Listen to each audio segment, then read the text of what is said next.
అధ్యక్ష ఒకసారిగానే 1983కి వెళ్తే అధ్యక్ష ఆనాడు విశ్వవిఖ్యాత నట సార్వభౌమ స్వర్గీయ నందమూరి తారక రామారావు గారు ముఖ్యమంత్రి అయిన వెంటనే పటేల్ వారి వ్యవస్థ రద్దు చేసి పరిపాలన ప్రజల దగ్గర తీసుకెళ్లారు అధ్యక్ష. దాని తర్వాత చంద్రబాబు నాయుడు గారు పరిపాలనలో మీరు చూస్తే అధ్యక్ష ఆనాడు సింగపూర్కి వెళ్ళి మెరుగైన సేవలు ప్రజలకు ఎట్లా అందిస్తున్నారని చూస్తే సిటిజన్ సర్వీస్ సెంటర్ సింగపూర్ లో చూస్తారు అధ్యక్ష. అది మన రాష్ట్రానికి తీసుకురావాలని ఆనాడు ఈ సేవ పేరుతో ఒక సెంటర్ తీసుకొచ్చి ఏదైతే ఎలక్ట్రిసిటీ బిల్స్ పేమెంట్ నుంచి మొదలైందో అది అనేక సర్వీసెస్ ఇస్తూ పోయింది అధ్యక్ష. ఆ ఈ సేవ మళ్ళీ తిరిగి మీ సేవగా మారటం కూడా జరిగింది అధ్యక్ష.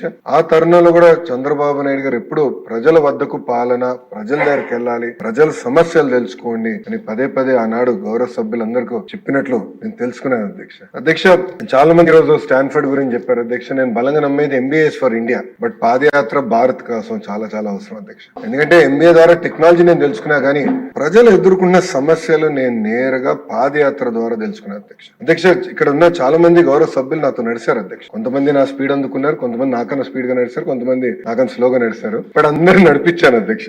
ఆ రోజు నేను ఏ ఊరికి వెళ్ళినా, ఏ గ్రామానికి వెళ్ళినా ప్రజలు కలిసినప్పుడు వాళ్ళు ఒకటే చెప్పారు, ఈ రోజు ప్రభుత్వం నుంచి ఏమైనా సేవలు తీసుకోవాలన్నా మేము ఆఫీస్ ముందర నుంచోవాలి, చేతులు కట్టుకోవాలి. ఈ రోజు బటన్ నొక్కితే ఒక సినిమా చూడగలుగుతున్నాం, బటన్ నొక్కితే నిత్యావసర సరుకులు ఇంటికి వస్తున్నాయి, బటన్ నొక్కితే ఏకంగా టాక్సీ బండి మా గ్రామానికి వస్తుంది. కానీ ప్రభుత్వ సేవలు ఎందుకు రావట్లేదని సూటిగా నాడు నన్ను ప్రశ్నిస్తాం జరిగింది అధ్యక్ష. అధ్యక్ష మనందరూ తెలిసిన విషయమే, సామాన్య ప్రజలు ప్రభుత్వ ఆఫీస్కి వెళ్ళాలని కోరుకోరు. అక్కడికి వెళ్తే ఎవరికైనా డబ్బులు ఇవ్వాలనో, లేదంటే గంటల తరబడి నుంచోవాలనో, లేదంటే ఒక రోజు వాళ్ళకి వస్తున్న జీతం పోతుందన్న బాధలో వాళ్ళు వెళ్తున్నారు తప్ప ఏదో వెళ్తే మెరుగైన సేవలు వస్తాయని అనుకోవట్లేదు అధ్యక్ష. అధ్యక్ష ఇంకో పక్కన చూస్తే అధ్యక్ష మా సొంత నియోజకవర్గం మంగళగిరి అధ్యక్ష మనకి ఎంపీటీసీ ఎన్నికలు జరిగినాయి. ఎక్కువ శాతం ఎంపీటీసీలో తెలుగుదేశం, జనసేన పార్టీ కలిసి ఆనాడు కైవసం చేసుకున్నాం అధ్యక్ష. ఆనాడు ఎంపీపీగా బీసీ మహిళా రిజర్వేషన్ వస్తే కావాలని మా చెల్లమ్మకి ఆనాడు సర్టిఫికెట్ ఇవ్వలేదు అధ్యక్ష. ఆనాటి శాసనసభ్యుడు ఉన్న వ్యక్తి కావాలని సర్టిఫికెట్ ఇవ్వలేదు అధ్యక్ష. ఆ రోజు నేను అనుకున్నా మార్పు తీసుకురావాలి వ్యవస్థకి. అంటే ఒక సర్టిఫికెట్ కోసం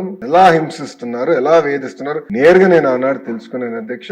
అక్కడి నుంచి మొదలైంది ఈ ఆలోచన అధ్యక్ష. అధ్యక్ష మీరు కూడా మొన్న చెప్పారు మంచి విద్య అందించాలి, డబ్బులు ధనవంతులకి, పేద కుటుంబాల పిల్లలకి నాణ్యమైన విద్య అంటే ఈక్వల్ గా ఉండాలి విద్య అని మీరు చెప్పారు. అది ప్రభుత్వం అందిస్తున్న సేవ అంటే సర్వీసెస్ లో కూడా అదే విధానం కొనసాగించాలి, నడిపించాల్సిన అవసరం ప్రభుత్వం పైన చాలా చాలా ఉంది అధ్యక్ష. అధ్యక్ష నేను మంచి పరిపాలన అంటే ఏంటనే దానిపైన చాలా ఆలోచించాను అధ్యక్ష. అప్పుడు నాకు అర్థమైంది ఏంటంటే విజిబుల్ గవర్నెన్స్, ఇన్విజిబుల్ గవర్నమెంట్. అంటే ప్రభుత్వం కంపడకూడదు కానీ పరిపాలన కంపడాలి. ఎక్కడ చూసినా పరిపాలన ప్రజల జోబులో ఉండాలనేది ఆనాడు ఆలోచించాను అధ్యక్ష. నేను బలంగా నమ్మేది ప్రజల రోజువారీ జీవితంలో ఒక పక్కన అధికారులు, ఇంకో పక్కన రాజకీయ నాయకులు ఉండకూడదు అధ్యక్ష. కరెంట్ బిల్లు మన పాత్ర ఏంటి, అంటే కాస్ట్ సర్టిఫికెట్ లో మన పాత్ర ఏంటి, బేసిక్ సర్వీసెస్ నేరుగా ప్రజలకి అందజేయాలి అన్న ఆలోచనతో మొదలైంది ఈ కార్యక్రమం అధ్యక్ష.